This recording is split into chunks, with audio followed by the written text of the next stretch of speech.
"చేశాను రండి అరెస్ట్ చేయండి" అని చెప్పడు. అలాగని చెప్పి అవినీతి జరగకుండాను ఉండదు.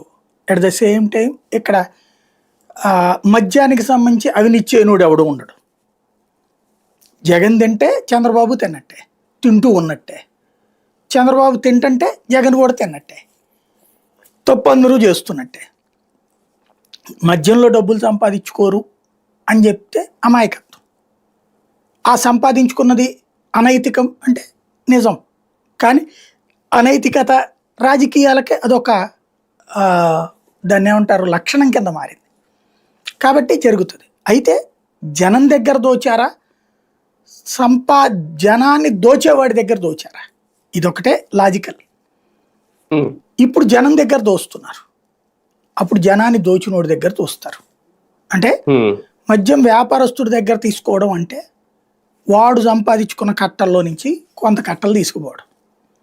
ఇప్పుడు బెల్ట్ షాప్ వాడి దగ్గర డబ్బులు, ఆ వైన్ షాప్ వాడి దగ్గర డబ్బులు, ఆ పైన ఈ డిస్టిలరీ దగ్గర డబ్బులు. అంటే ఎన్ని రూట్లో వచ్చినాయి డబ్బులు? ఇవన్నిటికి ఏమవుతుంది?